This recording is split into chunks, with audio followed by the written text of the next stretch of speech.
Avez-vous entendu l'histoire horrible de Jacques Teasdale? Il a goûté à la pire médecine du réseau de la santé et au lieu de punir les responsables de graves fautes professionnelles, on punit les infirmières qui dénoncent la maltraitance. Non, ceci n'est pas une blague. Vous écoutez Réseau Enfer.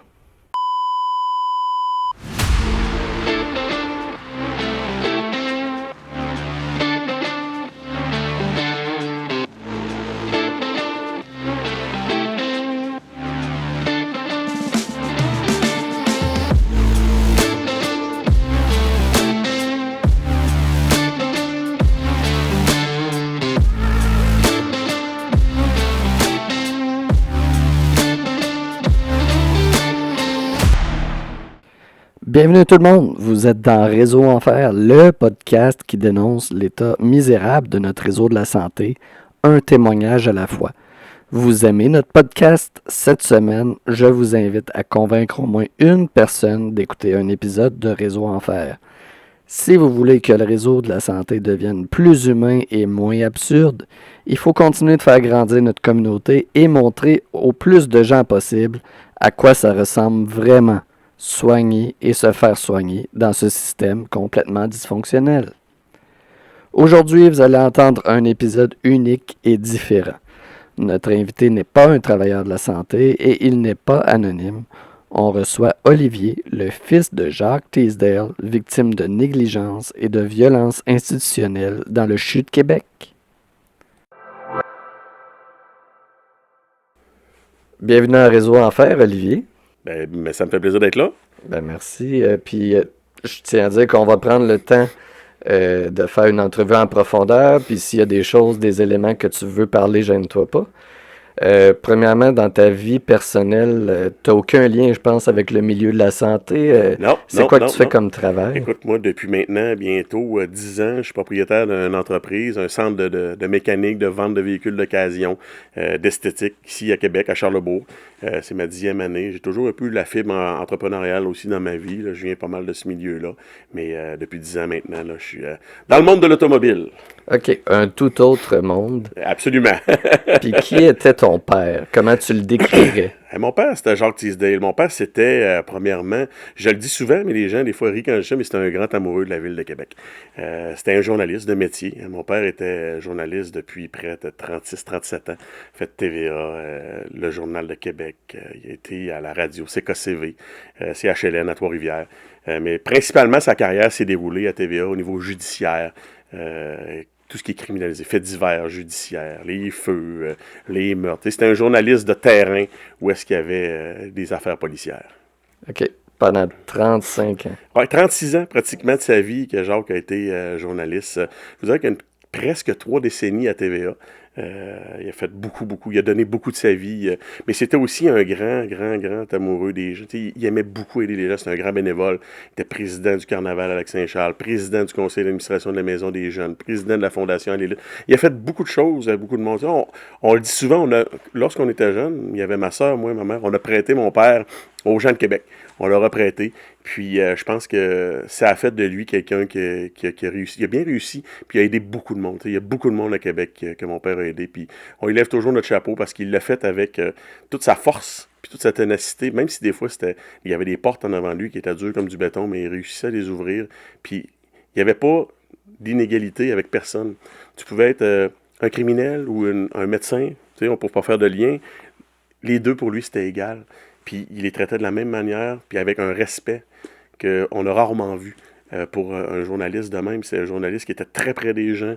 Les gens vous le diraient, quand un informateur ou un directeur de police ou de service d'incendie disait « Jacques, ça c'est une information qu'on te donne. » Mais c'est pas pour tout de suite. Mais il y avait ce grand respect-là de dire ça pourrait lui servir, ça aurait pu lui servir, puis faire la une bien plus vite. Mais il le faisait par respect, puis il respectait les gens qui l'informaient. Puis je pense que c'est ce qui a fait de sa force journalistique, c'est ce qui a fait de sa durabilité dans le monde du fait divers. On t'écoute parler de lui, puis on a le goût d'y parler, puis de faire sa connaissance, mais écoute, ça a l'air d'une personne très sympathique et humaine. Comment était la santé de Jacques tout au long de sa vie? Est-ce qu'il y a toujours eu des problèmes? Non, il avait une bonne santé. Mon père avait une bonne santé. Écoutez, tu sais, c'est quelqu'un qui... C'était pas un sportif, mais c'est quelqu'un qui avait une bonne santé. Sa santé a commencé à se dégrader à la fin des années, après, plus vers 2019-2020, on a commencé à voir qu'il y avait un petit ralentissement au niveau de la santé. Mais tu sais, on dit toujours, il tombe c'était dans soixantaine avancée. À un moment donné, tu sais, on vieillit, puis on a moins d'énergie. L'énergie est moins là. Puis c'est là qu'il a commencé. Mais sinon, je veux dire, toute sa vie, puis par sa carrière de journaliste, il fallait quand même qu'il soit en forme parce qu'il a fait du terrain. Il a fait des voyages partout. Il a voyagé beaucoup dans le monde pour faire des reportages. Il était à Chypre pour faire des anecdotes. Souvent, j'agace le monde, mais il était à l'enterrement d'Elvis. Il s'est promené. Tu sais, il a fait beaucoup. Donc, ça y prenait quand même une santé pour faire ce qu'il a fait parce qu'il était 24 heures. Tu sais, mon père, c'était un journaliste 24 heures sur 24, 7 jours par semaine, le scanner en dessous de l'oreiller. Il était très, très fort pour faire ce qu'il a fait parce que c'était dur. C'était un métier qui était dur, puis il était extrêmement solide toute sa vie pour faire ça. L'enterrement d'Elvis, c'était par passion personnelle ou professionnelle? Pour le métier, pour le métier, pour le métier. Mon père nous disait toujours, vous savez, je suis parti à Québec avec un gilet de laine. Quand je suis arrivé là-bas, la seule chose qui restait disponible, c'était une chemise hawaïenne pour aller faire un reportage. Il dit, c'était très chic à l'époque pour ça. Mais il dit, il y a des anecdotes dans, je pense, tout ce que mon père aura fait dans sa vie. Puis ça en est une en particulier qui nous fait rire. Puis il avait apprécié l'expérience de se retrouver là-bas à Memphis. Puis de dire, tu sais, j'ai été là dans ma vie. Il s'était ramené des feuilles de thym. Tu sais, c'est des petites anecdotes qui font d'une personne, mais qui bâtissent des souvenirs incroyables avec cette personne-là. Ben, étant journaliste, j'imagine qu'il y a eu plusieurs occasions comme ça d'être dans des... de pouvoir dire, je me trouvais à cet endroit-là, puis j'ai couvert tel sujet. Oui, oui, Est-ce oui. que tu as un autre exemple qui te vient en tête? L'avenue du Pape. L'avenue du Pape, autant, tu sais, je disais, avec mon père, moi, je ne suivais pas vraiment la religion, mais mon père nous a expliqué, il dit l'avenue du Pape, ça va avoir été quelque chose de symbolique, mais il dit, pour avoir été à côté du pape, il dit, honnêtement, j'ai trouvé ça très spécial. Dans le sens de impressionnant. Oh oui, tu sais. Personnalité internationale. C'est un individu, c'est un homme, là, c'est pratiquement un homme d'État, là, tu sais, puis il me disait, il avait trouvé ça marquant de rencontrer le pape comme ça ici à Québec. Tu sais, il dit, pour vous autres les jeunes, peut-être que vous suivez moins ça, mais pour moi, ça voulait dire quelque chose de voir ce personnage-là, parce que c'était un personnage. Puis, tu sais, d'être là pour dire, hey, je vais avoir vu un pape dans ma vie. Tu sais, c'est pas... On voit pas un pape à toutes les semaines, là, puis il y avait vraiment... Je pense qu'il avait trippé. Tu sais, autant nous autres, on peut tripper quand il nous arrive maintenant des choses, des nouvelles choses. Tu sais, aujourd'hui, avec les réseaux sociaux, puis on va tripper d'une manière différente. Je pense que lui, l'avenue du pape, c'est peut-être comme l'arrivée d'un nouveau iPhone 17 ou 16, tu sais, qui est arrivé. Puis, mon Dieu, c'était comme le plus beau moment de sa vie. On va raconter des moments un peu moins joyeux de sa vie à Jacques, mais au moins il y a eu une vie heureuse et bien remplie. C'est le fun. Est-ce que tu peux nous résumer les grandes lignes de l'histoire, la fin de vie de Jacques à partir du moment où il a commencé à être malade? Ben, Jacques, comme je vous disais, à la fin de l'année 2000, fin 2019, en 2020, il fallait pas... Tu sais, il y avait des petits problèmes pneumologiques là, au niveau des poumons, beaucoup de bronchite. Il est passé un TACO à l'hôpital de l'Enfant Jésus. Puis, il y a un adénocarcinome qui est découvert, ce que nous autres, on ne savait pas dans les dernières années, mais il y a un adénocarcinome qui a été découvert sur son poumon gauche. Donc, il rencontre son pneumologue un mois plus tard, donc le 15 janvier 2021. Les deux discutent ensemble. Le pneumologue convient avec Jacques de faire un suivi un an plus tard, c'est-à-dire vers décembre 2021. Donc, les années passent. Il faut comprendre que Jacques, à chaque année, là, à partir de 2021, 22, 23 et 24, il a été hospitalisé quand même assez souvent pour des épisodes de bronchite puis de pneumonie. Donc, fin de l'année 2021, Jacques avait été hospitalisé aussi en septembre à l'urgence pour une pneumonie ou une bronchite. Et puis après ça, j'ai parlé avec son infirmière praticienne. Avez-vous reparlé avec votre pneumologue? Oui, j'ai rappelé, pas eu de nouvelles. Tu sais, pour lui, il n'y avait pas de nouvelles, c'était bonne nouvelle. Tu sais, un vieux journaliste comme ça, quand tu n'as pas de nouvelles, c'est bonne nouvelle, la vie est belle, ça va bien. Mais il faut se dire une autre chose, c'est qu'on dit ça, mais entre les faits, où ici, ils visitaient les urgences, on lui disait, bien, vous pouvez retourner chez vous, vous avez une bronchite, médication. Tu sais, tu es censé d'avoir une confiance extrême envers le réseau. Oui, puis les professionnels, surtout des médecins qui te disent que tout est correct. Exact. Puis là, il faut se rappeler que mon père, aucunement, est au courant. Lui, il est au courant qu'il y a un nodule sur un poumon. Mais pour Jacques, un nodule sur un poumon, c'est pas le mot cancer. Donc, il n'est pas au courant qu'il y a un cancer. Hein. Souvent, on va se dire ça. Les gens disent, ouais, mais pourquoi... Mais il ne sait pas. Lui, il ne saura pas qu'il y a le cancer avant 2024. C'est-à-dire pratiquement 3 ans et demi plus tard. Il va apprendre qu'il y a un cancer en mai 2024.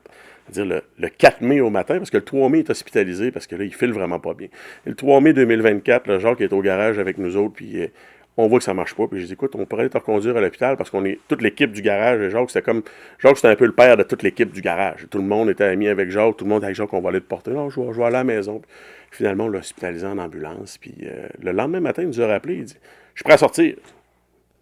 OK, interrogation. Il me semble hier, ça allait pas bien pantoute. Bon, je suis prêt à sortir, ça allait, je vais sortir. OK, parfait.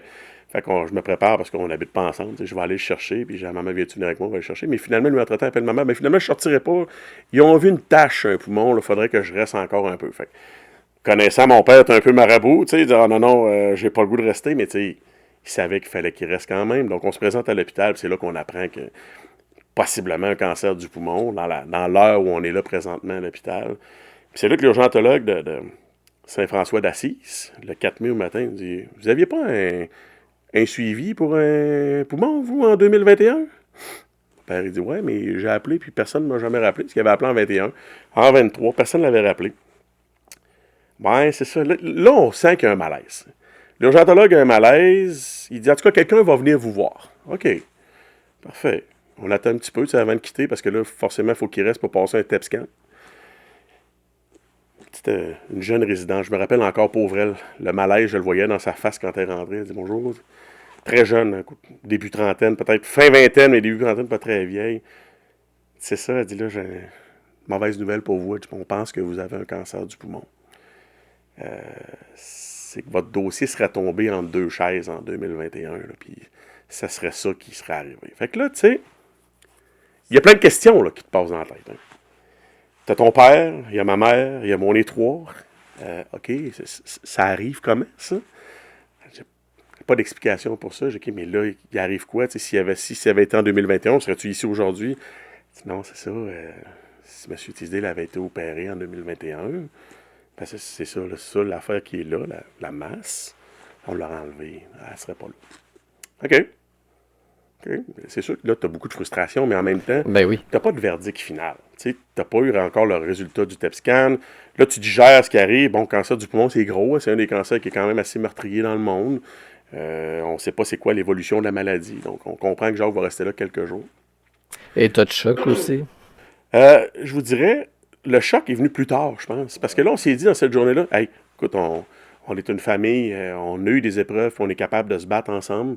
Fait qu'on va faire pour que on va faire pour que ça change, on va faire pour que ça remédie. Et écoute, plus on avance, puis que les journées passent, là, on a une pneumologue qui vient voir Jacques, qui a dit, bon, ben ça, j'ai les résultats de votre TEP scan.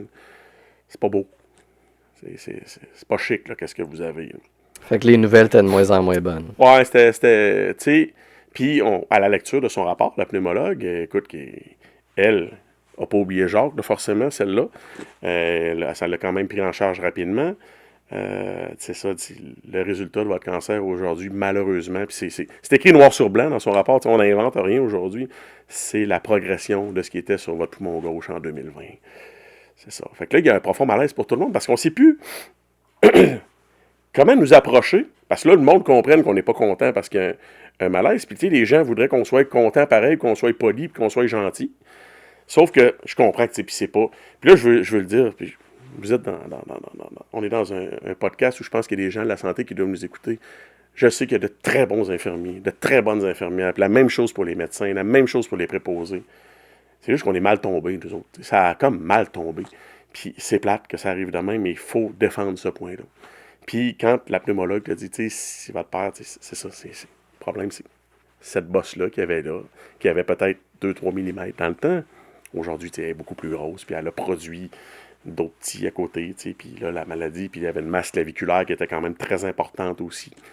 Fait que, tu sais, si en 2021, tu sais, tu prends le temps de t'occuper de ton patient, puis tu dis, il pourrait être guéri, parce que plusieurs spécialistes sont venus le voir et ont dit, écoutez, M. Tisdale, le seul gros problème qu'il y a eu, c'est son rendez-vous manquant, parce qu'il y avait eu un suivi en 2021. Puis même, on me dit en 2022 qu'il aurait peut-être été pas trop tard. Puis mettons qu'en 2023, quelqu'un aurait pris le temps de s'en occuper puis d'y dire, ben, il n'aurait peut-être pas eu les mêmes soins et la même souffrance pour finir sa vie. Là, on parle quand même d'un retard d'années. C'est ça. Pas de mois, pas de semaines, des années. Puis tu sais, il y a eu des red flags. Tu sais, on a une infirmière praticienne dans le dossier, on a pneumologue, un spécialiste, puis un médecin de famille.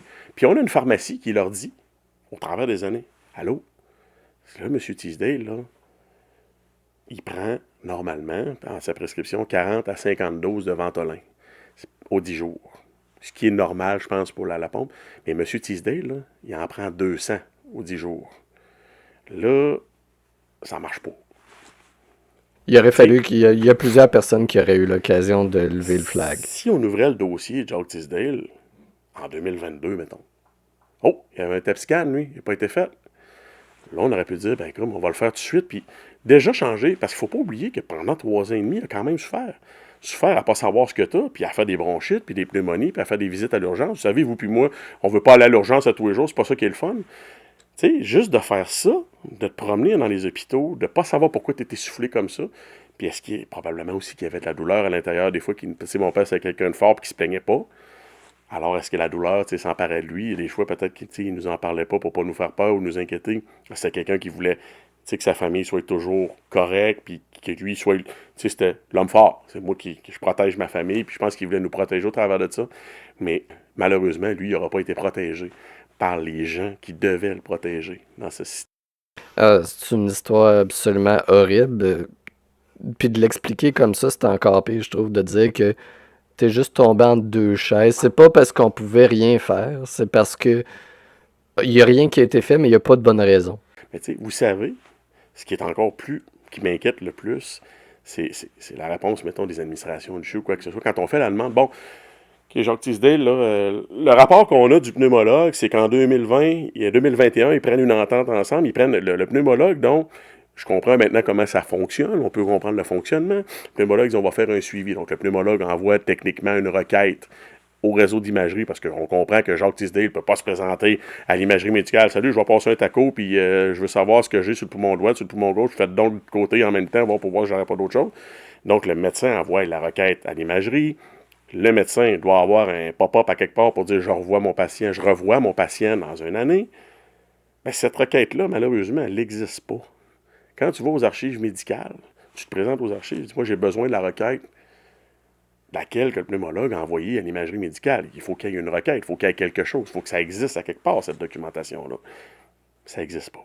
Le document qu'on reçoit du CHU, c'est qu'il n'y a aucune requête qui a été faite par le pneumologue de mon père pour l'imagerie médicale en 2021. Donc, ça n'a jamais existé. Donc, mon père est sorti du bureau du pneumologue en pensant que ça allait bien parce qu'il allait se refaire voir dans 1 an. Malheureusement, ben, le dossier va s'être fermé là, puis il y avait une bombe à retardement dans les poumons. 3 ans et demi plus tard, ben, les ravages étaient déjà faits, il était malheureusement trop tard. T'sais, donc, selon tes observations puis ton enquête, si on veut, là, ce serait vraiment le pneumologue le responsable. Le primaire part de là, mais il faut comprendre une chose, c'est qu'il y a tellement de faits dans le dossier de mon père. C'est une infirmière praticienne qui parle, puis il dit, ben, avez-vous appelé votre pneumologue? Tu sais, si elle avait levé le red flag, elle aussi, puis dire, je vais appeler le pneumologue parce que ça marche pas. Tu sais, M. Teasdale, il est toujours essoufflé, ça marche pas. Le pneumologue devait y faire une TEP scan en 2021, ça n'a pas été fait. Et son médecin de famille. Les deux ensemble, jamais ont pris le temps de dire à Jacques, ben là, M. Teasdale, là, le TEP scan n'a pas été fait en 2021. Aucun suivi de son GMF, aucun suivi de son spécialiste. Comment on peut se retrouver au travers de ce milieu-là, dire, comme patient, tu sais, souvent les gens disent, ouais, le patient a des responsabilités. Oh, le fait que le patient a des responsabilités, je pense qu'aussi le médecin de famille a des responsabilités, le spécialiste a des responsabilités, puis il y a un code de déontologie qui est encore à ce niveau-là. Puis est-ce que le patient a vraiment plus de responsabilités que le professionnel? Je pense pas. Ben non, c'est sûr que je vous le disais tantôt, je veux bien croire, mais je me verrais rarement, je me verrais pas du tout arriver à l'hôpital et dire « Hey, salut, je vais passer un examen pulmonaire, moi je pourrais-tu avoir un pneumologue aujourd'hui? » C'est pas comme ça que ça fonctionne. Puis, tu sais, quand tu vas voir un spécialiste, tu te dis « Je suis en bonne main. » Il va s'occuper de moi. Quand tu as ton médecin de famille, s'il y a quelque chose, ils vont m'aviser. Jacques a vu 5 à 6 fois son infirmière praticienne, son médecin de famille, entre 21 et 24. Jamais ils ont pris le temps d'appeler le spécialiste pour dire hey, il nous manque ça. Là. Puis, tu sais, les symptômes sont là. Surconsommation de Ventolin, forte nausée. Mon père était rendu qu'il prenait des Gravol comme des bonbons, là, des jelly beans. Tu sais, il y avait des nausées continues. Il n'était pas capable de monter 3 marches. Tu sais, il se disait, voyons, Calvin, qu'est-ce que j'ai, tu sais? Fait qu'à un moment donné, tu sais, je l'ai regardé, je dis, c'est-tu parce que t'es paresseux? Puis, tu sais, nous autres, on ne sait pas ce qu'il y a. On n'a pas d'informations que mon père a le cancer dans ces 3 années-là. Là, on se dit, ben là, t'es peut-être juste fatigué, tu prends des vacances. Puis, Mais avoir su que la maladie le rongeait comme ça aurait été autrement. Tu sais, on aurait pris en charge, on l'aurait aidé autrement, on serait allé à l'hôpital avec lui. Mais cette maladie-là était inexistante pour nous. Vous pouvez même pas prendre le relais parce que même lui, il savait même pas qu'il y avait... Exactement. Puis je reviens avec comment qu'on lui a annoncé au départ qu'il y avait un nodule sur un poumon. Peut-être qu'il faudrait utiliser les bons mots aussi. Là. Vous le dites, là, vous venez de le dire, c'est exactement ce qui est important. C'est que le rapport de la radiologiste de l'enfant Jésus marque un adénocarcinome in situ suspect. Bon, on va aller lire la nomenclature. Moi, je connais pas ça, un adénocarcinome in situ suspect. Là, pour mais moi, tu le prononces bien, je trouve. Parce que j'essaie de le dire comme il faut. C'était pratiqué. Oui, on me l'a dit. Après qu'on lise la nomenclature, on apprend que c'est un début de cancer, stade 0, stade 1. Si on dit à Jacques Tisdale en 2021, M. Tisdale, vous avez un début de cancer, là. On n'est pas à la même place. On n'est pas à la même place. Un nodule et un début de cancer pour Jacques Tisdale, là, c'est deux choses totalement différentes. Un nodule pour lui, là, c'est comme un nodule quand on va passer une colonoscopie, puis il nous l'enlève avec la caméra, puis on s'en retourne à la maison, puis la vie est belle, là, l'affaire est ketchup, puis c'est tout. Là. Donc, si tu me dis j'ai un début de cancer stade 0, puis si on vous opère là, ça a été d'ailleurs un des faits que le médecin examinateur du CMDP m'a donné. La première fois qu'il m'a parlé, il m'a dit, vous savez, puis je le dis dans ces mots, là, parce que j'ai encore sa voix dans ma tête, votre père aurait jamais dû aller se recoucher à la maison avec ça dans les poumons. C'était une entrée à l'hôpital, on l'opérait, il n'y aurait peut-être pas eu de traitement, peut-être qu'il y aurait eu des traitements, mais on aurait réglé la situation maintenant. Ça fesse d'entendre ça. Hein? Je peux vous dire une chose, ce soir-là, j'ai eu de la misère à m'endormir. Oui, je comprends. Puis, en plus, on parlait d'utiliser le bon vocabulaire. Ton père, c'était un journaliste. Oui. C'était pas... imagine quand on dit ça à quelqu'un qui n'a aucune éducation puis qui n'utilise pas de mots de 3 syllabes. Exact. Imagine quand on leur annonce ça, qu'est-ce que ça veut rien dire dans leur tête. T'sais. Puis, juste de donner la bonne appellation.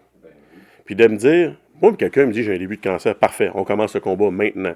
Vous savez, quand on s'est assis avec le coroner nous a expliqué une chose qui est très intéressante. C'est de dire, tu sais, votre père, il a choisi de se battre, puis c'est très bien écrit dans le rapport de l'oncologue, Chloé Belland, l'enfant Jésus, superbe oncologue d'ailleurs. Chloé était magique avec mon père. Tu sais, on peut pas juste dire du mal. Chloé a fait avec mon père, elle a donné la vérité, elle a donné les points, puis ça a été très apprécié par notre famille. Il a dit le combat, là, ça va pas à Expo Québec, là. Ça sera pas plaisant. Là. Mais par contre, si vous voulez vous battre, je vais le faire avec vous. Alors, Jacques a décidé de se battre en sachant très bien qu'il y avait un cancer des poumons stade 4, en sachant très bien que ça serait une partie quand même difficile avec les traitements, en pensant pas qu'il serait maltraité, mais en pensant que le traitement serait dur. Est-ce qu'il aurait choisi de se battre aussi avec juste un stade 0? Je pense que la réponse n'est pas dure à deviner. Là. C'est facile d'imaginer que oui. Hein? Je pense qu'il aurait choisi le combo aussi avec un stade 0, autant qu'il s'est battu avec le stade 4. Il y avait peu de chances probablement de gagner contre son stade 4. Puis il a choisi de se battre quand même. Il a choisi de se battre pour sa vie. Ouais. Puis sûrement pour sa famille aussi. Exactement. Mais tu sais, je pense que c'était, je le disais des fois à la radio, Jacques a commencé le combat de sa vie à 74 ans avec 2 prises au bâton.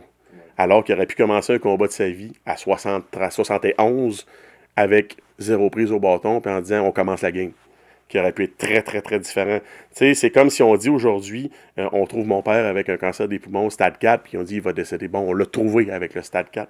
Mais là, c'est l'inverse. C'est que dans le cas de mon père, on l'a trouvé avec un cancer qui est peut-être même pas en début de cancer, peut-être très minime en début de cancer, où on le retire, puis il n'y a peut-être même pas de traitement. Alors que, au lieu de faire ça, il s'est en allé tranquillement vers la mort sans savoir que ce cancer-là venait le gruger totalement. Là. Puis quand tu repenses à cette période-là où vous étiez tous dans l'ignorance de son état de santé véritable, est-ce que tu as quand même des regrets? Je veux dire, veux pas, vous avez pas pu y apporter du support, c'était pas de votre faute, là, mais vous avez tous été témoins de ça, mais rétrospectivement, vous avez assisté à sa dégradation sans le savoir. On l'a assisté surtout à la fin de sa vie, sans savoir que c'était la fin de sa vie. Tu sais, des fois, on va dire, je vous disais tout à l'heure, j'ai eu une sœur qui est décédée d'un cancer, qui a été malade plusieurs années. On savait qu'un jour, elle allait décéder du cancer, mais on a profité de magnifiques puis de merveilleux moments ensemble. Puis tu sais, on a pu le faire parce qu'on était au courant de la situation. C'est exactement ça que je voulais dire, ouais. Puis avec Jacques, vous n'avez pas eu ça. Exactement, parce que là, souvent, tu vas porter à dire, bon, ben, il est rendu plus vieux, il est plus paresseux, la fatigue commence à faire son œuvre. Tu sais, puis moi, je l'agaçais, pourquoi tu marches avec ta canne? As-tu vraiment besoin de ça?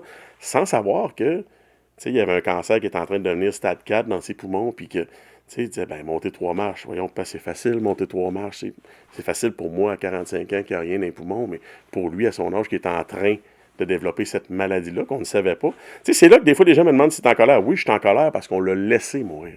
On l'a laissé partir sans jamais rien faire, à l'exception de la fin. Là, tu sais. Puis j'ajouterais sans dignité. Exact, exact.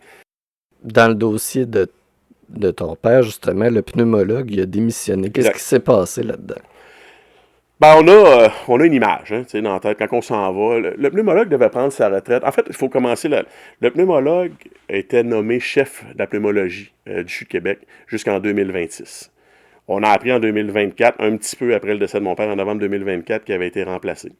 L'ouverture de l'enquête du CMDP, comité des médecins, dentistes et pharmaciens là, dans les hôpitaux, commençait en 2024, collège des médecins, l'ordre des infirmières pour l'infirmière et la première mise en demeure qu'on a envoyée.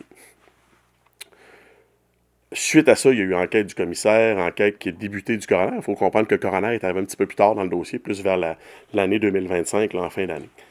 Donc, moi, ce qu'on comprend, puis ce qu'on a imagé, là, puis tu sais, je veux dire, ça, c'est mon opinion personnelle, mais je pense que c'est un fait aussi. Là. Je pense que personne n'a d'œillère au niveau des yeux.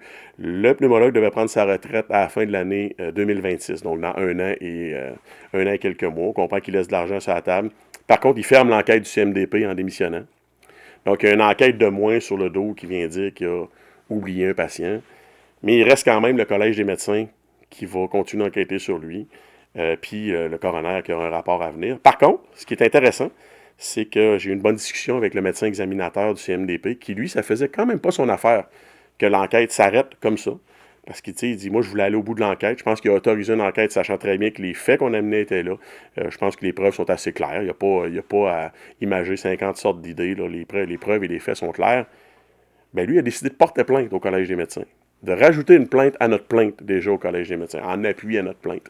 Donc, actuellement, ben là, on a le Collège des médecins qui enquête sur notre plainte et sur l'ajout de la plainte du médecin examinateur du CMDP qui lui a envoyé en demandant d'investiguer lui aussi sur les agissements du pneumologue. On comprend que cette enquête-là, cette partie-là comprend le pneumologue et la médecin de famille, mais pour la partie du médecin examinateur, du CMDP, ça vient vraiment toucher uniquement le pneumologue parce que lui n'a pas eu affaire avec la médecin de famille puis c'est pas dans son mandat. Tu connais vraiment bien tes dossiers. Faut suivre. Ouais. Est-ce que le pneumologue fautif en question vous a contacté pour s'excuser? Non. Pas. Puis ça, c'est pas juste le pneumologue. Là. Écoute, le pneumologue nous a pas contacté, le CHU nous a pas contacté, l'infirmière praticienne nous a pas contacté, puis le médecin de famille, la seule chose qu'elle a faite, c'est nous envoyer une lettre pour nous dire qu'elle n'était plus notre médecin de famille parce qu'on avait un litige.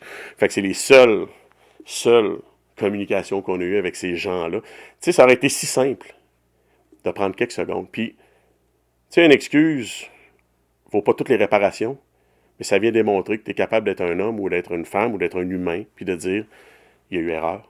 On s'en excuse. Maintenant, il va falloir qu'on travaille ensemble pour trouver une solution à cette erreur-là. Oui, puis de commencer, faire un premier pas vers la réparation, même si c'est impossible parce qu'il est décédé, mais... Tu sais, souvent, les gens vont me demander, est-ce que tu pardonnes? Absolument pas pour l'instant. J'ai pas le pardon facile à ce point-là, parce que je pense que ça aurait été beaucoup plus simple si ces gens-là avaient pris le temps d'ouvrir un dossier, le dossier de Jacques Tisdale, le dossier de mon père. Tu sais, souvent, les autres, ils vont dire que c'est un dossier. Moi, je vais vous dire que c'est mon père. Je pense qu'il méritait, puis je pense que chaque patient, pas juste Jacques Tisdale, puis mon père nous le disait avant de mourir, chaque personne mérite d'être bien soignée, puis de ne pas être oubliée. Ça, je pense que c'est le mot qui est important dans l'histoire de mon père. Le mot « oublié » vient prendre une lourdeur de sens dans cette histoire-là, parce que ce mot-là, « oubli », a fait que mon père est mort. C'est la fatalité de ce mot-là. C'est un mot à 4 lettres, puis c'est la mort. Puis c'est de quoi que ne devrait pas pouvoir se permettre un réseau de la santé publique d'oublier quelqu'un de malade. On n'a pas parlé encore de l'épisode de maltraitance que ton père a vécu dans une hospitalisation à l'hôpital Enfant Jésus à Québec. Je te laisse nous raconter qu'est-ce qui s'est passé. Je vais vous parler plus de la dernière partie de l'hospitalisation de Jacques, c'est-à-dire les 2 dernières semaines de sa vie qui ont été intenses. Pour lui, pour nous, pour sa femme, pour les gens qui venaient le voir, je pense que ça a été une dégradation absolue. Les mots sont légers quand je dis dégradation, je me garde une gêne. Il a été hospitalisé la première nuit là, en arrivée en ambulance parce qu'il était post-chimio. Ça allait pas bien, ses pressions descendaient, on l'attendait pour un traitement VNI, on a un médecin qui voulait le laisser mourir. Tu sais, il y a eu beaucoup de choses cette nuit-là. Finalement, on s'ostinait pour un verre d'eau. On s'en parlait un petit peu tantôt avant d'entrer ensemble. On s'ostinait pour un verre d'eau. Mon père voulait prendre un verre d'eau avant le traitement VNI. Puis il a fallu qu'une infirmière se fâche pour dire, hey, là, on va lui donner son verre d'eau. Tu sais, tu nous dis qu'il va mourir. Le pire qui peut arriver s'il prend un verre d'eau, c'est quoi? On est tous d'accord à ce qu'il prenne un verre d'eau. Puis après ça, on le met dans un traitement VNI, mais il y avait extrêmement de frustration dans l'air. Puis ça, je vous dirais que pour une famille, c'est dur, mais je pense que pour un patient, c'est pire. De sentir qu'il y a une frustration, parce que mon père nous disait, ben, écoutez, je m'excuse, je me sens mal. Il est en train d'être pas bien. Là, sur son, tu sais, quand on est en RA, il y a des lumières partout, il y a du monde partout, des fils partout. J'ai dit, t'as pas à être excusé, père, on va trouver une solution. Puis si c'est un verre d'eau, ça va être fait. Il a pris son verre d'eau. C'est qui refusait son maudit verre d'eau? Le médecin qui était à l'urgence. Là, malheureusement, je ne veux pas gêner son titre parce qu'ils ont tous des titres de résident oncologue ou résident hématologue. Ouais, okay. Un grand garçon, il était plus jeune que moi, sûrement. Il criait après mon père, on va vous laisser mourir dans une petite pièce. Vous êtes avec votre famille, vous allez partir tranquillement, mais c'est pas ce que lui voulait. Puis j'ai posé la question à mon père. Je dis, maintenant, père, là, où est-ce qu'on est là aujourd'hui? Toi, tu veux quoi? Il est 1h du matin à peu près. Là. Toi, tu veux quoi? Je veux me battre. Parfait. À partir de ce que mon père me dit, moi, je vais respecter ce que mon père me dit. C'est lui le boss, c'est lui qui veut vivre. S'il me dirait qu'il veut s'en aller, je vais respecter aussi ça. Mais mon père voulait vivre. Même s'il savait que c'était difficile, il le faisait parce qu'il y avait ce courage. Il faut comprendre que je pense que ça prend une certaine force et un certain courage pour affronter cette bête-là qui est le cancer. Moi, je n'ai pas eu le cancer, donc je ne sais pas c'est quoi avoir le cancer, mais j'ai des amis qui l'ont eu. Ma soeur en est décédée. Mon père est maintenant décédé du cancer. Je comprends que c'est une bébite qui est quand même assez forte et qui fait souffrir des gens. Donc, je pense que lui, il n'y avait pas besoin qu'on crie après lui, qu'on le mette dans une position difficile. Je pense qu'il avait juste besoin qu'on soit là avec lui, puis qu'on lui dise, regarde, on t'encourage, puis on va faire ce qu'il faut. Puis, tu sais, vous savez, un verre d'eau, là, ça coûte rien. Ça prend 2 secondes, puis tout le monde est heureux. Puis la preuve, il a fait son traitement VNI ensuite. Ça a bien été, puis le lendemain, mon père était encore vivant. Puis même, il souriait. Tu sais, c'était ça. C'était malheureux à vivre. Mais je pense qu'il fallait juste le comprendre. Puis je pense qu'il fallait juste avoir peut-être un petit peu d'humanité en nous pour comprendre ce qu'il lui... Ben, c'est pas long. Puis ça aurait été quoi la pire conséquence possible d'un verre d'eau, là? Quand tu vois que ton patient, c'est important pour son confort. Exact. Écoute. Ben, on arrive dans l'épisode de soins. Oui. Raconte-nous comment ça se passait au quotidien. Dans les dernières semaines. Les soins, ça a été difficile. Les premières journées... mon père avait énormément d'échymoses, énormément de bleus. On le piquait dans les bleus. Vous savez, tu sais, on se fait un bleu, on se cogne sur un coin de table, on se fait un bleu, puis on les touche, ça fait mal. Mais de se faire piquer chaque fois dans les mêmes bleus, toujours à la même place, toujours dans les mêmes échymoses. J'ai vu mon père pleurer, puis ça t'arrache le cœur. Qu'est-ce que je peux faire, moi? Qu'est-ce que je peux changer dans ça? Mon père était pas, tu sais, un gars qui se plaignait dans sa vie, mais de le voir pleurer de douleur. Là, je lui ai demandé, est-ce qu'on peut pas faire ça ailleurs? On peut-tu changer de place? Ah, là, c'était compliqué. Il n'y avait malheureusement pas beaucoup de collaboration avec le personnel au 4e étage. Ça a été compliqué. Les pansements. On ne voulait pas changer les pansements. Je ne sais pas s'il y a des gens qui vous écoutent qui ont vu les photos des pansements, mais ces jambes suintaient, ça coulait par terre. Il y avait des flaques par terre. On les nettoyait parce que la chambre n'était pas nettoyée. Il y a des gens qui nous écrivaient sur des posts qu'on faisait. Hey, j'ai vu M. Tisdale, il était dans son urine, j'ai avisé à 5 heures en partant parce que ma mère était là, il y avait de l'urine à terre, puis c'était tout autour de lui, puis il faisait pitié, puis t'arrivais à 7 heures, puis il était encore là, il était encore dans la même flaque. Ça n'a pas d'allure. La couche pleine, tout ça, là, c'est des choses comme ça qui viennent te dire, si tu l'images pas, c'est incroyable. Puis 2, si tu le vis pas, tu peux en douter. Ben, si vous voulez voir les images, j'invite nos auditeurs à aller consulter tes réseaux sociaux. Tout est là. Oui, vous allez comprendre. Puis c'est pas parce que c'est agréable à regarder comme image, mais si vous voulez mesurer l'étendue de ce qu'a vécu Jacques Tisdale, vous pouvez pas passer à côté de ces images-là. Exactement. Puis je veux juste vous dire une chose aussi qui est importante, c'est que mon père était très au fait que les images, on allait s'en servir un jour. Puis c'est lui qui nous avait aussi demandé, prends des photos. Puis mon père nous aiguillait. Prends des photos. S'il y a un recours, ça va te prendre des photos. Un vrai journaliste. Effectivement. Puis vous savez, il voulait même aider le monde sur l'étage encore, hein, malgré qu'il était très malade. Lui, s'il avait été capable de se déplacer, il serait allé aider des gens sur l'étage. Il était comme ça. C'était ça, mon père. Qu'est-ce qu'il aurait fait pour aider? Ah ben écoutez, à côté de lui, là, il y avait une chambre, il nous disait, toi, et là, la madame à côté, il dit, ça marche pas. Là. Il dit, elle n'a pas des bons soins. Il dit, qu'est-ce qu'on pourrait faire pour l'aider? Puis tu sais, je voyais mon père tout plié, les bleus partout, la couche pas changée. dans sa tête, là, il pensait quand même encore à quelqu'un à côté qui avait un problème. Puis, tu sais, il savait que lui, il vivait le même problème, tu sais. Puis souvent, on disait, tu sais, vous savez, M. Tisdale, il veut pas changer sa couche. Je dis, attention, il faut faire attention à ce qu'on dit. Mon père ne pouvait pas se coucher. Il n'était pas capable de se coucher. Il faut comprendre que les derniers mois de sa vie, il les a passés à dormir assis. Hein, toujours en position assise, les coudes sur les cuisses. Je peux vous dire que ça doit être épuisant à un moment donné d'être comme ça. Puis de le coucher sur le dos, il étouffait. C'était systématique. Fait que tout ce qu'il voulait, lui, c'est être changé debout. Debout. En position debout. Là, il veut pas se coucher. Ouais, je comprends. Mais c'est pas qu'il veut pas. Il est pas capable. Tu l'expliquais, puis tu l'expliquais, puis tu l'expliquais, mais c'est toujours la même réponse qu'on avait. Puis les pansements, mais mon père était assis au bord du lit. Les pansements, on parle des genoux jusqu'aux chevilles. Il y avait 2 jambes en insuffisance veineuse, si on veut. Je ne sais pas si on appelle ça dans les bons termes. Ça saignait, ça coulait de partout. Alors, je m'excuse pour les gens qui vous écoutent, mais c'était pas agréable à regarder. Puis on mettait des pansements, contrairement au CLSC qui est venu les faire à la maison dans les débuts de sa maladie, où c'était la perfection. Puis je peux vous le dire, ces pansements-là du CLSC, ça ne coulait pas. C'était propre, puis la madame du CLSC, là, j'y lève mon chapeau encore aujourd'hui. Elle s'assoyait par terre avec mon père, ça placotait, tu sais, elle faisait rire pendant qu'elle faisait le soin. Ben, t'es en mesure de comparer les deux types Absolument, de pansements absolument. qu'il y a eu. Tu sais, c'est pour la même condition, insuffisance veineuse, puis c'était le même écoulement, les mêmes saignements, et pourtant, les pansements étaient mieux faits, puis ça Puis je peux vous dire débordait que la pas. peau restait là quand la madame du CLSC venait. Moi, j'ai vu mon père, les Puis elle gens, venait les changer au combien de 2 temps? fois par jour. Alors, on se comprend, il était à la maison, la dame du CLSC venait le midi, puis après le souper, Ah elle ouais. changeait ses pansements, puis mon père était correct pour une période dans la journée, sans problème. Quand on arrivait à l'hôpital, on pouvait le laisser là 2, 3 jours, pas de pansement changé. Quand il enlevait le pansement, c'était tellement collé, c'est que la peau, qui est rendue mince, la peau déchirait. Mon père pleurait, puis à un moment donné, je dis là, il faut que ça arrête. Puis c'est cette journée-là que je me suis fâché, je dis là, ça ne peut pas continuer. On a décidé de faire parvenir une lettre. Sous forme de mise en demeure, oui, mais surtout une lettre constructive. Il faut qu'il se passe quelque chose. Il faut que les soins changent. Il faut que ça change. Est-ce que ça a fonctionné? On a eu une rencontre la semaine suivante, le 9 juillet, avec un comité. Je vous dirais que la première minute de la rencontre a été un petit peu ambiguë parce que vous avez mon père qui était quand même dans une petite épisode de délirium, pogné dans son lit. Puis là, la madame dit on va aller le chercher. Je vous allez aller chercher pourquoi? Il n'est pas capable de rester avec nous 1 heure dans une rencontre comme ça. Là. Puis inquiétez-vous pas, ce qu'on va vous dire, ça reflète ce que lui voudrait avoir. Là. Mais là, pourquoi on le sortirait de son lit, puis on créerait un stress, puis on voyait ça comme si on était négatif. Non, je dis, on va le laisser où il est là actuellement, il est bien, là, il est dans son lit, assis, il est à sa place comme il veut. Là, ce qu'on veut, c'est que ce qui est là s'améliore. On a eu une bonne rencontre d'1 heure et quart. Je pense que tout le monde avait le manche-patate qui descendait en bas du cou.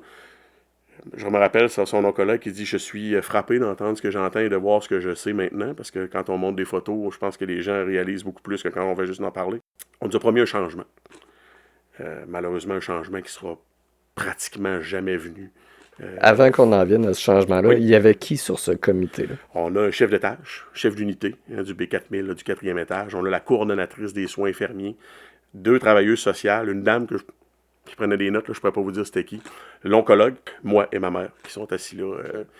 Écoute, les autres, c'est sûr qu'ils le prennent avec un affront. Hein. On envoie une lettre par un avocat qui vient l'envoyer à l'hôpital. On veut que les soins changent. Puis on n'était pas très, très demandant, je pense. C'est de l'aider à manger, changer ses pansements, faire les soins de base, puis s'assurer qu'il est en sécurité. Je pense que c'est 4 points où est-ce que quand on a quelqu'un qu'on aime qui est à l'hôpital, on voudrait tous avoir. Vous savez, on apportait le plateau à mon père pour le faire manger, le chariot à roulette avec on y mettait en avant de lui, puis après ça, on marquait refus de manger. Mon père est assis, les bras soit sur lui ou à côté de lui, pas capable de se lever les bras pour se rendre à son plateau. On est arrivé, l'équipe du garage, je me rappelle encore le 4 juillet. Je le vois en avant avec sa soupe, puis il regarde sa soupe. Ça fait-tu longtemps qu'elle est là? Ça doit faire une demi-heure. Et je suis pas capable de me lever les bras pour aller. Puis je les prends en photo parce que ça nous frappait. C'est un midi, on avait décidé d'y amener un hamburger d'Ashton. Écoute, je me rappelle de ça comme hier. Il était tout avec son équipe, il était content parce qu'on l'a nourri ce midi-là. J'ai parlé avec l'infirmière, j'ai dit, tu sais, pourquoi c'est comme ça? Ben, elle dit, il veut pas manger, c'est pas qu'il veut pas, il peut pas se lever les bras. Vous voulez qu'il mange comment? T'sais, en partant, c'est sûr que la bouffe, des fois, c'est pas appétissant à l'hôpital, mais aidons-le à manger. Ça prend quoi, 10, 15 minutes? Non, non. Toute personne ayant étudié en soins sait c'est quoi les besoins de base d'une personne, là. On parle de l'hygiène, qui était fautive aussi dans son cas, les culottes pas changées, l'élimination, bon, il était dans ses protections souillées, l'alimentation, le positionnement, Son lit pour dormir était imbibé de sang parce qu'il saignait beaucoup des fesses. ça passait au travers de la couche pour vous donner à quel point la couche pouvait être imbibée. On le tassait à droite, puis on mettait des oreillers à gauche. Là, on demandait, le lit est-tu fait? Oui, le lit est fait. OK. Tasse les oreillers, c'est plein de sang. Pourquoi vous mettez... Ouais, mais on n'a pas eu le temps. Ouais, mais dis-moi que tu n'as pas eu le temps. Tu sais, nous autres, on vient, les gens, les équipes, la gang, la famille, tout le monde. On va le faire. Donne-nous des draps, on va le faire. Ça va prendre 5 minutes, puis on va te le changer, le drap contour. Là. Au moins, il va avoir... Tu sais, ça s'appelle la dignité. Ça s'appelle d'être dans un endroit où tu peux être propre et en sécurité. Puis on a été très, très loin de ça. Très, très, très, très loin. C'est déshumanisant, c'est ça le mot. Exactement. C'est ça le mot. Exactement. Puis ça n'a pas de bon sens. Puis surtout après avoir parlé au chef puis au comité, puis qu'il n'y a pas eu de changement Je vous par la rappelle suite. que c'est ça, tu as la coordonnatrice des soins infirmiers, tu as le chef d'étage qui sont là. On vous promet des changements. On a eu une chaise roulante, ergo. C'est pas mal ce qu'on a eu de plus. T'sais? Sinon, dans les types de soins qu'il recevait, il n'y a pas eu de changement. Je veux dire, même là, jusqu'au 15 juillet, une journée avant sa mort, parce qu'on avait des examens passés pour lui cette journée-là. Je l'ai accompagné pas mal toute la journée, puis c'était encore le problème des pansements. T'sais. Le problème était encore là. Il y a une photo sur mon site que vous pouvez voir, la jambe en sang. Je suis arrivé dans sa jambe, ça faisait peut-être 1 heure ou 2 que la jambe est ouverte de même à l'air, ça saigne de partout, ça coule de partout. Ça fait pas longtemps, parce que le rond, il y a à peu près quasiment 24 pouces de large. Si ça fait pas longtemps, ça coule en bâtisse. Sinon, ça fait longtemps qu'il est là. Puis ça commence à avoir du jaune autour. Tu vois que ça avait macéré, puis c'était déjà là. Ça faisait longtemps que c'était là. Fait que j'ai voulu le laisser là. Vous pouvez pas faire ça. C'est des infections pour lui. On peut pas se permettre ça. C'est important. Le pansement est important. C'est pour sa sécurité, puis c'est pour sa santé à lui. Je sais pas ce que tu en penses, toi, parce que toi, tu l'as vécu, là, mais moi, je trouve que c'est pire, cet épisode-là, que d'avoir été oublié, parce que là, il a été ignoré. Les gens, vous leur parliez, là, vous leur demandiez des changements, puis quiconque avec un peu de jugement peut comprendre que c'est des demandes légitimes. Moi, je vois dans les deux volets. Je te dirais que l'oubli, pour nous, c'est fatal, parce que c'est la mort. Puis les mauvais soins l'ont amené vers la mort. Je ne sais pas si vous comprenez ce que je veux dire dans ce sens-là. C'est dans le sens où, quand tu as de la dignité, tu es prêt à te battre, tu es prêt à aller au front, tu es prêt à continuer. Mais je pense que quand tu perds ta dignité, ce qui te reste, parce que la dignité, c'est ça qui te reste quand tu es à l'hôpital. Je veux dire, on a une jaquette puis une couche. C'est pas ce qui est le plus sharp en anglais, là, tu sais. Quand tu perds ta dignité, donc, on t'a emmené tranquillement vers la mort, tu sais, on t'a poussé vers la mort. Ça, c'est tous des faits qui deviennent, tantôt vous avez dit déshumanisants, mais c'est des faits qui sont, moi, je pense, un drame pour lui. C'est un grand drame pour lui, autant l'oubli que malheureusement le manque de soins qu'il y a eu à la fin, parce que c'est des êtres humains qui étaient là, qui avaient un pouvoir de changer en quelques minutes, quelques petites choses à changer. Y en a-tu des gens qui vous ont aidé dans cet épisode-là? On avait une infirmière sur l'étage qui était beaucoup appréciée de Jacques, très bonne infirmière, puis on avait on avait une bonne communication ensemble. Mais ça a été pas mal tout, malheureusement. Je le disais, on est probablement tombé sur un mauvais lot, un mauvais étage. On n'était peut-être pas à bonne place. Vous savez, le commissaire a dit à un moment donné, votre père était pas aux soins palliatifs, fait qu'il n'a pas eu le droit d'avoir des bons soins. Ça m'a choqué un peu d'entendre ça, parce que qu'il soit en soins palliatifs ou qu'il soit en soins actifs, mon père avait une volonté, c'était de se battre pour sa vie. Alors moi, ça, c'est le respect que je lui donne. Il m'a dit, je veux me battre pour ma vie, puis je vais faire tout ce qu'il faut pour prolonger ma vie. Alors moi, je pense que mon père avait le droit autant d'avoir des bons soins en soins actifs qu'aux soins palliatifs. Tout à fait, puis c'est la responsabilité, surtout que vous les en avez avisés, les chefs, le comité, que vous avez avisé du problème, qui a reconnu même le problème, qui vous a promis des changements. Il n'y a tellement pas eu de changements que tu me racontais que même des fois, c'est toi qui nettoyais la chambre parce que c'était tellement... Des employés de mon équipe du garage. Puis les gars arrivaient, j'ai un employé qui s'appelle Danny puis Frédéric, c'est des gars qui étaient hyper proches de Jacques, c'est mes mécanos au garage. Danny arrivait le soir, puis tu sais, honnêtement, il dit Olivier, je m'en vais à l'entretien. Il partait à l'entretien, il allait chercher les mops. Donne-moi quelque chose. Puis là, il m'en est allé chercher, il dit ça n'a pas de bon sens, on marche dans l'urine, on marche dans les excréments. Il fait 30 dehors. On peut-tu vider? Il y a une poubelle qui est là, c'est tous des produits cytotoxiques, des couches. Quand il était changé, il les laissait traîner là. Tu sais, il y a de l'odeur qui va avec ça, tu sais. Puis les gars faisaient le ménage, puis il y avait une fierté. Fred, mon autre mécano, vous savez, Jacques a été attaché à quel moment précis. Ça, c'est de l'information qu'on a reçue de gens qui commencent à dénoncer. Il laissait les moyens de contention juste au bord de sa fenêtre. Les sangles bleues, là, tu sais, avec des grosses attaches. Puis on voyait mon père se retourner, puis il y avait de l'eau qui sortait des yeux, puis ça semblait lui faire peur. T'as-tu peur de ça? Ah, j'aime mieux pas voir ça. On a demandé à l'infirmière, c'est pourrais-tu être tassé de là parce que ça lui fait peur? Elle dit, c'est pour le dissuader de sauver, j'y marche pas. C'est parce qu'il marche pas. Le dissuader de se sauver. Puis ça, je vous dis, si j'avais pas d'enregistrement de ça, là, je me courais même pas aujourd'hui, je pense. Je voulais qu'il aille où? Il se lève pas de son lit tout seul, là. Tu sais, on lève un pied, 2 pieds, peut-être 3 pieds pour échanger sa couche, justement, puis il se rassit. Il va pas plus loin que là. Puis tu as les marques d'attache sur les poignets, sur certaines photos. Là, vous avez les marques d'attache du moyen de contention qui sont restées étampées sur les poignets. Alors que je ne sais pas si tu es au courant, mais l'utilisation d'une contention, ça peut se faire par urgence, mais ensuite, les fois d'après, il faut aviser puis On nous l'a dit par après. Nous autres, on n'était pas au courant. Il faut avoir la permission de la famille. Jamais même été avisé, fait qu'encore moins consentant. Exactement. J'aurais jamais consenti à ce que mon père soit attaché. De toute façon, puis Frédéric, mon employé, a pris les sangles à un moment donné. Il dit, garde, c'est assez. Il s'est choqué. Il les a mis aux poubelles. C'est assez. Vous voulez pas les enlever, nous autres, on les enlève. C'est fini, c'est terminé. Peut-être que c'est pas le meilleur geste, mais là, à un moment donné, il faut que tu te fasses comprendre. Puis, je veux dire, ils les récupéreront. Aux autres, ça s'est rendu là, c'est plus vraiment mon problème. C'est une demande qu'on a faite plusieurs fois, puis ça restait là, puis ça y faisait peur. Est-ce qu'on peut enlever ça de là? Vous n'avez pas besoin de ça. Je vous dis pas s'il avait été violent, agressif. Il n'était pas capable de serrer une fourchette dans ses mains. Ben, c'est ça que j'allais vous demander. Dans quel contexte, selon vous, ils ont utilisé cette contention? L'information qu'on a, puis là, je vous dis, on a eu beaucoup d'infirmiers et d'infirmières qui ont dénoncé par la suite, là, qui commencent aussi, puis c'est sûr qu'il y a encore certaines peurs, parce qu'il y en a qui en ont vu qui avaient été suspendus parce qu'ils avaient dénoncé des choses dans notre dossier. Oui, il ne faut pas oublier d'y revenir, ça, c'est important. On va en reparler, mais les gens nous disent qu'il a été attaché un soir, et il voulait le coucher absolument sur le dos, puis là, il voulait pas, Jacques, c'est sûr qu'il voulait pas se coucher sur le dos, puis on le forçait, on l'attachait de cette manière. Tu sais, c'est l'information peut-être qui peut être vague, mais l'information semble crédible parce qu'on voit les marques sur ses poignets, sur les photos. Les sangles de contention sont là. Je me dis que si les sangles de contention sont là, ils n'ont pas raison d'être là. Ils sont pas arrivés là en marchant, ces sangles-là. Il y a quelqu'un qui les a amenés là, ces sangles-là, je veux dire. Alors, pour nous, ça vient nous gruger par l'intérieur. Parce que lorsqu'on quittait, on pensait que mon père était en sécurité quand même. Puis, c'est pas ça du tout. Puis, lorsque les dénonciations ont commencé, les infirmières qui nous écrivent, qui nous appellent, qui nous textent. C'est une qui me disait, votre père était à terre, on l'a laissé là. Okay, pourquoi? Puis là, c'est là qu'on a pensé aussi qu'il y avait un petit peu de vengeance. Là, c'est des infirmières qui travaillaient sur l'unité, mais que votre... Pas tout attitré à mon père. Que ton père, c'était pas leur toutes patient. Toutes les infirmières qui ont soigné Jacques, mais qui ont été témoins de choses. Oui, témoins. Puis qui nous ont rapporté des choses. Puis c'est des choses qui sont quand même... c'est des choses qui sont inquiétantes pour les patients. Ben, c'est des choses qui sont graves, puis c'est des fautes professionnelles. Puis tu sais, vous savez, je les crois.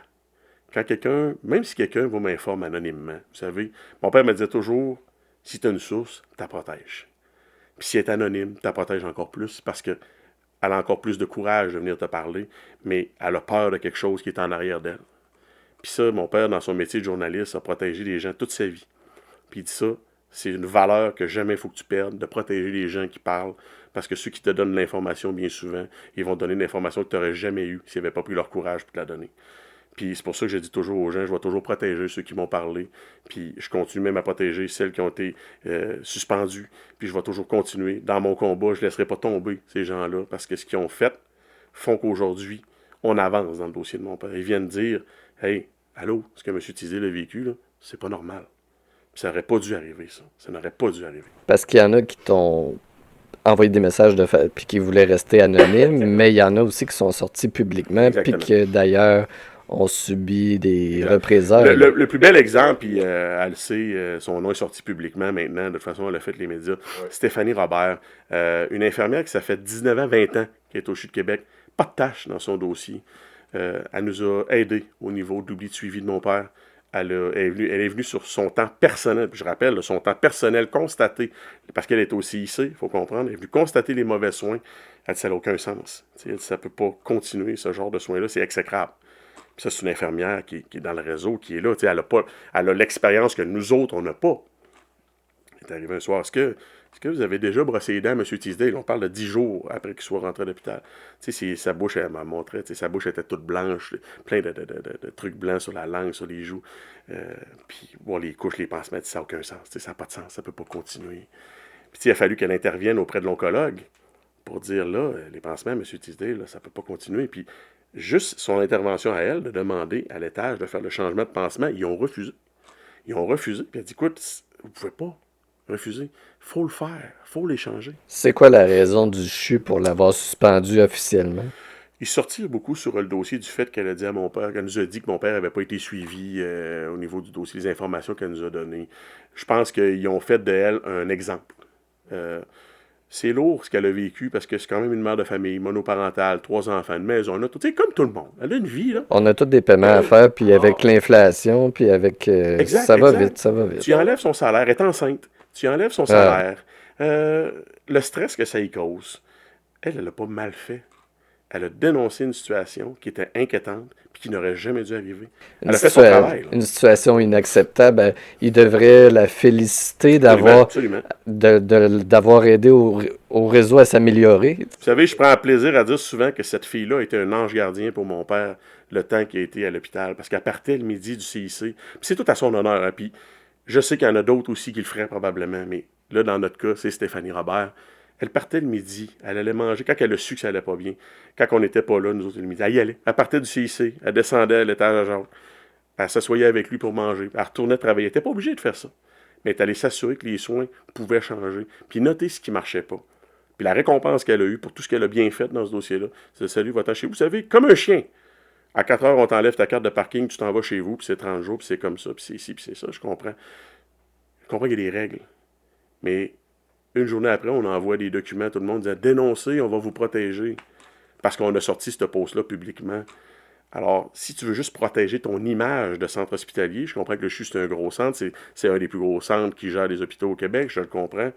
C'est pas en faisant suspendre une infirmière que tu vas protéger ton image. C'est en arrêtant ce qui se passe sur ces étages-là. Puis je vous le dis encore une fois, il y a des très bons infirmiers, infirmières et préposés, puis malheureusement, ces gens-là paient le gros prix pour ceux qui sont pas bons. Est-ce que tu y as reparlé par la suite à Stéphanie Robert? Absolument, j'ai gardé contact avec, puis elle est au courant. Si elle a besoin d'un coup de main, on est là, puis ma famille va toujours être là pour la supporter. Je pense que c'est important, puis on va supporter tous ceux qui dénoncent. C'est le message que j'ai toujours lancé. On va toujours être là pour ceux qui dénoncent, puis pas juste dans le dossier de Jacques Tisdale. Si vous avez le goût de dénoncer dans un autre dossier, faites-le. Parce que c'est plus tard, quand tu vas vivre avec ce qui s'est passé, de dire « Hey, j'aurais donc dû ». Puis, on peut faire que Roland ou Gaétan ou Yolande ou peu importe ait de meilleurs soins en dénonçant une situation puis en faisant aujourd'hui des changements. Puis on peut le faire, c'est simple. C'est simple, mais il va falloir que l'administratif, excusez-moi l'expression, mais se bouge là derrière un peu, puis qu'il descende peut-être sur les étages, puis revenir au point de base. Tu sais, quand tu es PDG d'un grand centre hospitalier, là, de prendre 5 minutes ou 10 minutes ou 15 ou 20, puis tu es ministre de la Santé, d'aller marcher avec les infirmiers et les infirmières, le day-to-day, qu'est-ce qui se passe? Qu'est-ce qui se passe aujourd'hui sur votre étage? On peut-tu changer quelque chose? C'est pas en créant des agences partout, à gauche puis à droite, puis en dépensant des milliards qui serviront absolument à rien, que ça va changer. Il faut changer, puis la base de le changer, c'est sur l'étage. On est dans un podcast qui veut dénoncer l'état du réseau actuellement. Bon, là, c'est certain qu'on dénonce des collègues qui travaillent pas bien, mais on vient de faire un épisode là-dessus la semaine passée aussi. Donc, on veut toute la même chose. On veut que les gens soient bien, les patients, puis on veut que les professionnels aient des conditions de travail acceptables. Les deux vont ensemble, en fait, parce que si tu mets une surcharge de travail à une infirmière, comme que tu mentionnais tantôt, une infirmière qui avait 18 patients, là-dessus, il y en a plusieurs qui ont des états instables, puis des soins qui requièrent plus que les 2 minutes qu'elle avait pour s'occuper d'eux autres. C'est là que l'administratif doit écouter ces histoires-là. Tu sais, cette semaine, je le disais, j'ai posé une question je savais même pas que ça existait. Là. Je suis désolé peut-être pour le CHU de Québec, mais je savais pas que vous faisiez des conseils publics. L'avoir su avant, je serais allé bien avant, puis j'aurais posé encore plus de questions. Maintenant, je sais, je vais y aller à toutes les fois. D'après moi, tu seras plus admis. Là. Je vais peut-être être barré la prochaine fois. J'aurais plus la chance de lever la main. Ce que je veux dire, c'est qu'il y a un PDG, hein? Il y a un PDG, il y a une administration, il y a un gouvernement, il y a un ministre de la Santé. Mettez vos culottes. C'est pas plus compliqué que ça, là. Je veux dire, la santé, là, on peut la changer. Je vais aux États-Unis de temps en temps. Je suis allé voir dernièrement, justement, un centre hospitalier à Hampton Beach. Jaser avec les infirmières et les infirmiers là-bas. Puis c'est différent. Puis ça, on le voit qu'ils sont bien traités. Vous allez me dire, oui, c'est privé. Oui, il y a des assurances à payer. Pourquoi on n'est pas capable de le faire avec notre réseau public? Tu sais? Ça n'a aucun sens. Puis juste le fait que les infirmières qui soient suspendues dans le dossier, c'est celles qui ont parlé et pas celles qui ont donné des mauvais soins. Exactement. Il faut se dire que ceux qui ont donné des mauvais soins sont encore là. C'est quoi la priorité du réseau de m'emmener? Il faut que ce soit le patient au centre, au cœur des priorités. Vous le disiez tantôt, venez de le dire encore, le patient doit redevenir la priorité. Puis, le staff, le personnel hospitalier, doit être traité par l'administration avec le respect qui se doit d'être donné. Oui, puis instaurer une culture d'entreprise où tu valorises la qualité des soins au lieu de la quantité des soins. Vous savez, quand j'entends, je peux juste être 2 minutes avec lui. Oui, c'est ça. C'est quoi, tu travailles avec un chronomètre? De quelle manière on fait ça? Tu peux pas dire j'ai 2 minutes pour un patient, parce que ça se peut que ça en prenne 15 avec lui, mais ça se peut que ça en prenne 3 avec l'autre. Non, c'est certain. Puis on a commencé à en parler. Là, il y a le PDG du CHU de Québec que t'attends encore une réponse de sa part. Absolument. Alors, j'ai posé une question lundi. On m'a promis une réponse d'ici vendredi. Vous comprendrez que vendredi, si j'ai pas de réponse, je devrais ressortir publiquement quelque part d'ici le début de la semaine. Mais je m'attends pas à grand-chose. Depuis 1 an et demi, on les talonne, que ce soit M. Beaumont, M. Dubé. J'ai eu une rencontre avec le député local de Chauveau qui était un peu surpris que l'infirmière soit suspendue. Il a dit il y a des lois qui les protègent. Je suis d'accord avec vous qu'il y a des lois qui les protègent, mais on a quand même suspendu cette infirmière-là. Ça nous démontre à quel point l'administratif est déconnecté de tous les gens qui travaillent dans le milieu de la santé, de tous les gens qui veulent le bien. On garde ceux qui font le mal, mais ceux qui veulent le bien, on les tasse. On n'est pas plus avancé. Pour ceux qui doutent qu'il y a réellement un omerta dans le milieu de la santé, je pense que cette histoire-là ne peut pas avoir de meilleure preuve que ça. Je pense que ça vient nous en dire long sur ce qui se passe. Puis on nous a dit, le chef d'étage emmenait très large pour les infirmières, les infirmiers. Puis vous savez, je vais vous conter peut-être une petite chose, mais la journée où mon père est décédé, pour ceux qui sont dans le milieu, vous savez comment ça fonctionne quand quelqu'un décède, j'imagine, on met une petite colombe dans la porte. Puis bon, on m'a appelé à 7h35, 36 le matin. Puis on m'a dit bonjour, M. Tisdale. Puis là, ce que je vous raconte là, c'est les mots qu'on a utilisés.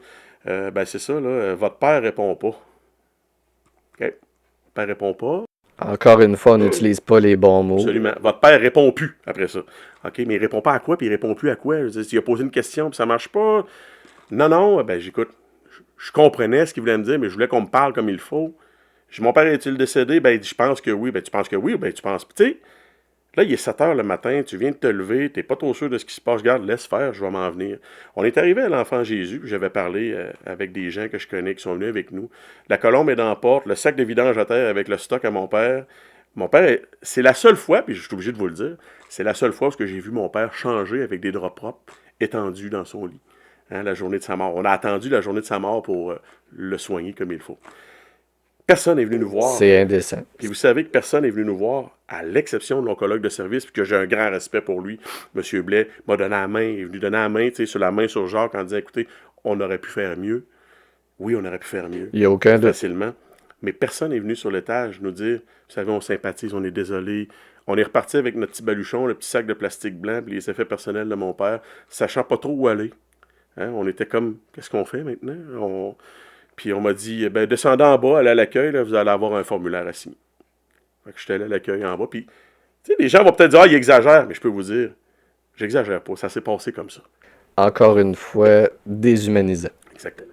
Tu as beaucoup diffusé ton histoire sur les réseaux sociaux. Forcément, tu as eu beaucoup de gens qui t'ont sûrement soutenu, en tout cas par écrit. Est-ce que... Puis ça a été traité médiatiquement aussi. Comment tu as trouvé que les médias ont traité l'histoire de Jacques? Honnêtement, tu sais, ça, je leur dirai jamais assez merci. On est hyper reconnaissant pour les médias de Québec, mais aussi tous les gens. Il faut comprendre qu'il y a beaucoup de volets dans tout ça, mais chaque fois qu'on fait une publication, une vidéo, les gens, on a des centaines de messages de soutien, on a des milliers de vues. Les gens sont d'accord avec la position qu'on avance. Les gens veulent que ça change. Les médias ont donné la voix à Jacques, même si... Ça, c'est important. Les médias ont donné une voix à Jacques, mon père, même s'il n'est plus là. Ils ont accepté que par notre voix à nous, la voix à Jacques continue de vivre. Le temps de ce combat-là, parce qu'il y aura un temps d'arrêt à un moment donné, où est-ce qu'on va dire, là, le deuil va commencer, parce qu'il faut se rappeler une chose. Le deuil pour ma famille ne commence pas maintenant. Il ne commence pas la journée où mon père est décédé. Il va commencer quand ce combat-là va être terminé. Souvent, on dit, on prend un malin plaisir, les avocats de l'autre côté, puis les administrations, à faire durer, à vouloir nous épuiser, nous écraser, faire que la famille, là, elle va être tellement... Que ça coûte cher en frais d'avocat, puis qu'ils vont abandonner. Mais pour ça, je pense qu'on a un bon avocat, puis ils ne sont pas tombés sur la bonne famille. On est une famille unie, on se tient, puis surtout, je pense, mon père nous a transmis son courage puis sa force au travers du peu de temps de sa maladie, ce qu'on a vu, je pense qu'il nous a donné une force de dire allez jusqu'au bout. Puis il sera le temps de se reposer quand on va être rendu jusqu'au bout. Puis c'est souvent le message que je leur lance, que ce soit les avocats ou les médecins, les spécialistes médecins, peu importe, les gens qui sont impliqués dans le dossier. On ne pliera pas les genoux parce qu'on ne le fait pas juste pour Jacques Teasdale, on le fait pour tous les autres prochains. Pour ouvrir la porte aux gens, pour dire qu'il serait temps que ces combats-là, ça se simplifie. Vous savez, c'est des grosses questions d'avocats, d'assurance. Souvent, les gens, la judiciarisation, ça, c'est des avocats puis des juges. Mais en avant de ça, là, il y a un être humain qui est décédé. Il y a une famille qui a perdu quelqu'un qu'il aimait. Il y a une femme qui a perdu son mari. Un fils qui a perdu son père. Si ta force à toi, c'est de dire ils vont s'écœurer, ils vont s'épuiser, ça veut dire que tu n'es pas humain quand tu fais ça. Non, je suis d'accord. Parce que tu pourrais prendre ton temps de directeur général de CHU, ton temps. Tu sais, vous savez, j'ai talonné le ministre de la Santé beaucoup. Puis on me dit, vous savez, il est très, très dur à rencontrer le ministre de la Santé. Ah, OK. Quand il est à Québec, il n'y a pas 30 minutes pour prendre un verre d'eau, prendre un petit arrêt, on se voit dehors, prendre une petite marche. J'avais une anecdote en tête où il y a des gens qui payaient pour rencontrer des ministres de la CAQ. Exactement. C'était quoi cette histoire-là, déjà? C'est ça, on a vu ça dans le comté de Chauveau. D'ailleurs, le député que j'ai rencontré, Sylvain Lévesque, avait été blâmé par l'éthique du gouvernement, l'éthique de la Chambre, de l'Assemblée nationale, parce que les gens payaient des cocktails pour avoir une rencontre avec le ministre. Tu sais. Fait que t'as pas étendu un petit 5 000 pour le rencontrer. Non, parce que je me dis, il a été élu par la population. C'est sa job. On m'a dit souvent, vous savez, le ministre, il est député de la Prairie. OK, ouais. Dites-vous, votre comté, c'est Chauveau. Ouais, mais avant tout, il est ministre de la Santé. Si je comprends bien, il n'est pas juste ministre de la Santé dans la Prairie, il est ministre de la Santé au Québec au complet. Je vous demande un 30 minutes. Je ne vous demande pas 4 heures, puis il raconter n'importe quoi. Je prends 30 minutes, je vous raconte une histoire, vous me sacrez dehors, vous m'avez donné une bouteille d'eau, puis si ça peut vous aider à changer de quoi, je vais être content. Et on n'est pas capable de faire ça. Ça vient nous montrer que comment est-ce qu'on peut demander à des gens d'être humains si en haut ne sont même pas humains, eux autres mêmes. Puis qui sont pas imputables non plus. Aucune imputabilité. Tu sais, là, notre ministre de la Santé vient de tout réformer le réseau. Il vient de nous coûter des milliards en Santé Québec qui sert absolument à rien puis qui améliore absolument aucun soin. Puis, sais-tu quoi, il se présentera pas aux prochaines élections. Puis, il n'y aura jamais aucune conséquence à ça. On va retourner à la maison, puis les dégâts vont être faits. Puis malheureusement, il n'y aura rien qui aura changé, puis on va avoir dépensé, comme vous venez de le dire, des milliards et des milliards qui sont notre argent. Puis, au-delà des milliards, affaiblit le réseau probablement pour les 10 prochaines années minimum. Affaiblit le réseau, puis il ne faut pas oublier que la création de conflits dans le réseau n'est rien pour aider de ramener des bons traitements puis de la dignité pour les patients. Je pense que ça sert absolument à rien. Puis je pense que ça commence en racontant des histoires comme celle de mon père, puis comme celle de d'autres qui seront à venir de faire le changement. Parce que la création d'hostilité entre groupes médicaux et le ministre de la Santé, ça ne servira jamais le patient. Ça va toujours servir seulement des intérêts politiques. Puis ça, la politique, malheureusement, ça fait toujours des dégâts. C'est bien dit. Dans ton monde idéal, en terminant, ce serait quoi le dénouement idéal à l'histoire de Jacques Teasdale? Moi, je vous dirais, il y a 2 façons que je vois la fin de ce dossier-là. C'est sûr qu'il devra avoir règlement entre nous et, malheureusement, les entités, le pneumologue, médecin de famille, infirmière praticienne, le CHU de Québec. Ça, c'est une partie qui va être judiciaire. Puis, je voudrais tellement, pour les prochains patients, que ça change. Puis ça, c'est l'héritage de mon père, je pense, qui va faire... J'ai dit dans un certain vidéo, il ne faut pas que Jacques Teasdale tombe dans l'oubli. Je pense qu'il faut que Jacques Teasdale incarne un changement. Puis le changement, c'est pour les bons soins des patients. Fait que tu voudrais une initiative concrète qui va changer pas juste des mots. Pas juste des mots. Ouais. Il va falloir qu'il y ait des actes aussi. Écoute, je sais pas que j'étais un peu émotif, honnêtement, en écoutant ton histoire. J'ai quasiment envie de... Je m'excuse de la part de la profession infirmière pour les mauvais soins qu'a reçus Jacques Teasdale. Puis je te remercie beaucoup pour ton partage. Je sais que ça doit pas être facile. Tu dois consacrer un nombre d'heures incroyable là-dessus. Mais on le fait pour la bonne cause. Oui, puis émotionnellement aussi, ça doit vraiment être difficile. Absolument. Fait que je te remercie beaucoup. Ça me fait plaisir, puis je vais te dire la même chose qu'aux autres. Merci de donner cette voix-là à Jacques Teasdale, parce que, tu sais, vous savez, il y en a qui vont dire « Ah, c'est juste un podcast, c'est juste... » L'important, vous savez, s'il y a 1 personne, 30 personnes, 200 personnes, puis on fait le changement à la gang ensemble, tantôt, ça va changer. Puis ça va changer pour le mieux. Je peux pas trouver le meilleur mot de la fin. On y va avec ça. Merci beaucoup. Merci. Je ne sais pas si vous êtes comme moi, mais en entendant ce témoignage, j'ai ressenti beaucoup de honte. Premièrement, envers notre classe politique qui semble absolument pas intéressée à s'impliquer dans le dossier. Est-ce que quelqu'un pourrait leur rappeler qu'ils sont à notre service? Est-ce qu'on pourrait avoir l'option de les mettre dehors quand ils font pas le travail? Non, on peut pas. Mais on devrait. C'est ça, l'esprit de la démocratie. J'ai aussi eu honte des professionnels fautifs dans cette histoire-là. Tous les travailleurs de la santé ont déjà, à un moment ou à un autre, été témoins de négligence et de maltraitance, jusqu'à un certain point. Mais ici, on atteint vraiment des nouveaux records. Est-ce que c'est rendu ça, notre système de santé? Des PDG qui protègent des professionnels fautifs, puis suspendent ceux qui osent parler, ceux qui osent dénoncer de quoi qui est inacceptable. Des ministres qui injectent des milliards par année de notre argent pour ajouter des couches de bureaucratie inutiles. C'est pas de ça que la population ni les professionnels ont besoin. Ce qu'on a besoin, c'est un réseau de la santé qui met l'humain au centre de ses priorités, qui exige et valorise la qualité des soins plutôt que la quantité, qui fournit un environnement de travail adéquat et productif à ses professionnels. Pas mal ça. Vous avez aimé cet épisode? Pour aider Réseau Enfer à dénoncer l'état actuel du réseau, allez mettre 5 étoiles sur Spotify et Apple Podcast. Un geste simple qui améliore notre visibilité. Je vous annonce que le prochain épisode sera tout aussi captivant. Je reçois Dr Audrey Bertrand-Beauvais et on va démonter tous les mensonges du gouvernement sur les médecins de famille. Vraiment un autre épisode qu'il ne faut pas rater. Merci pour votre écoute. Ici Carl l'infirmier qui vous dit ciao tout le monde.